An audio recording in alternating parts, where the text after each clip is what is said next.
이번 시간에는 프랑스 낭만주의의 대표적인 작가인 외젠 드라큘라에 대해 알아보겠습니다. 먼저 낭만주의라는 것이 무엇인지부터 알아보겠습니다. 낭만주의는 19세기 초 문학에서의 낭만주의의 등장과 그 괴를 같이 합니다.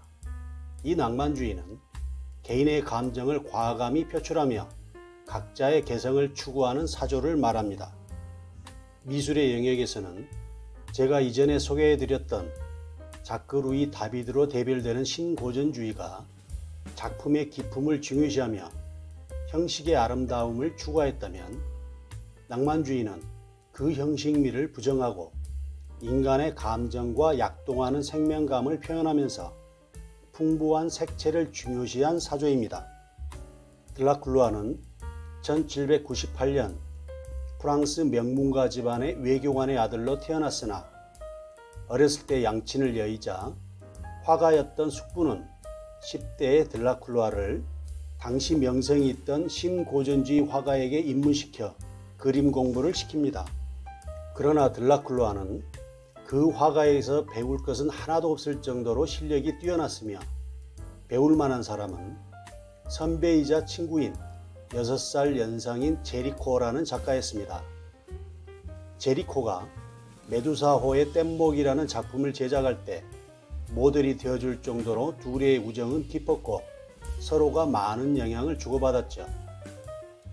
드라큘라는 제리코의 작품 메두사호의 뗏목을 보고서 결정적으로 낭만주의를 신봉하게 됩니다. 드라큘라의 작품 세계를 알아보겠습니다. 드라큘라는 그리스나 로마 인물들을 들먹이고 고전시대의 조각상을 모사하면서 그림을 정확하게 그릴 것을 고집하는 신고전주의를 비판하였습니다. 그는 극적인 감동을 중요시하고 형태보다는 색채가 훨씬 더 중요하며 보다 강렬한 색채를 연구하기 위해 북아프리카를 여행하기도 하였습니다. 드라큘라와 관련된 일화 한 가지를 소개해드리겠습니다. 그는 길을 걷다가 우연히 황금빛 마차가 눈앞을 지나갈 때 거기에서 보랏빛 잔영을 보게 됩니다. 노란색과 보라색은 색채에서 보색을 이루는데요. 그 보색의 대비가 색조의 선명도를 더욱 높이게 되죠. 다시 말해 색이란 홀로 있는 것이 아니라 색과 색의 관계에서 미묘한 효과를 낳는다는 것을 깨달았던 거죠. 이 우연한 발견을 계기로 드라큘라는 색채 화가로서의 새로운 시점을 열었으며 19세기 후반에 대두한 인상주의에도 크게 영향을 미칩니다. 드라큘라의 작품 몇 가지를 알아보겠습니다. 먼저 단테의 작은 배라는 작품입니다. 단테의 소설인 단테의 신곡 중에서 단테와 베르길리우스가 조각배를 타고 지옥의 연못을 건너고 있을 때 망령들이 살려달라며 매달리는 처참한 장면을 묘사한 작품입니다. 이 작품은 살롱에 출품하여 입선을 하였는데요.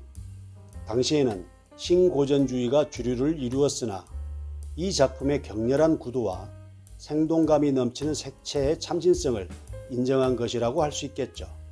두 번째는 키오스 섬의 학살이라는 작품입니다.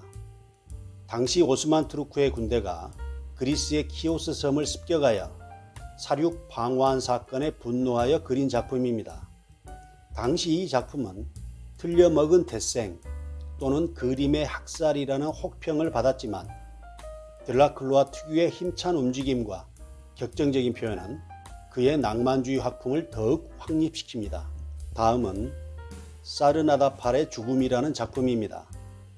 당시 프랑스 화단의 고상하고 도도한 신고전주의의 염증을 느낀 그는 아랍의 눈부신 색채를 연구하기 위해 북아프리카를 여행하였으며 그 경험을 살려 이 작품을 제작하였습니다. 이 작품은 고대 그리스 전설의 바탕을 둔 것인데요.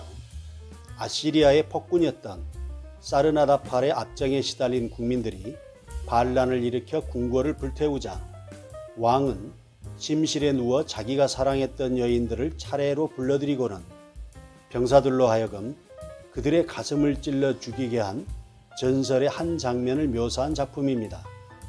이 작품은 단순히 전설 속의 이야기를 사실적으로 그린 것이 아니라 인간 군상에 극적인 비극의 현장을 격정적으로 표현하는 것에 초점을 둔 것이죠.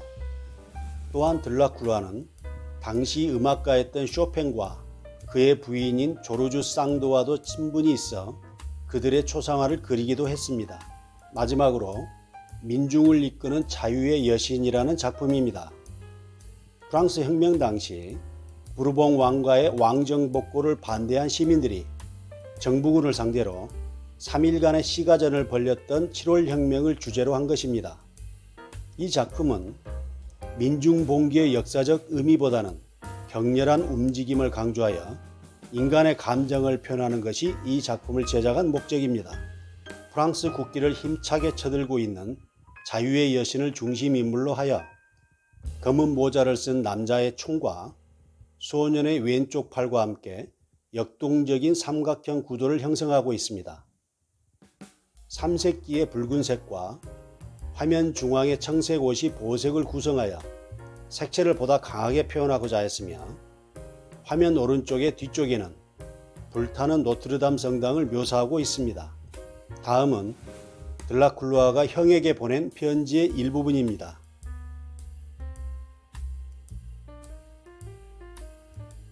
이미지는 텍스트보다 강하다는 말이 있죠. 한편의 미술작품이 장황한 글보다 훨씬 강하게 다가온다는 의미죠. 당시 프랑스 정부에서는 이 작품을 불순한 그림으로 인식하였습니다.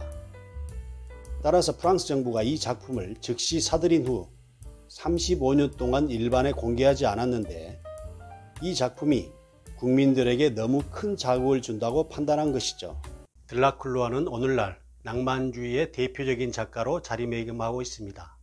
낭만주의는 작가의 감정과 개성의 표현을 중요시하는 사조입니다.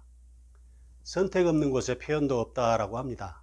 바로 낭만주의는 개인의 자유를 외쳤던 프랑스 혁명이라는 배경 아래서 기존의 양식에서 탈피하여 작가의 개성 표현을 중요시했던 거죠. 마지막으로 미술사의 교과서라고 불리는 서양 미술사라는 역절을 집필한 곰브리치의 말을 소개해 드리면서 이번 시간 마치도록 하겠습니다. 감사합니다.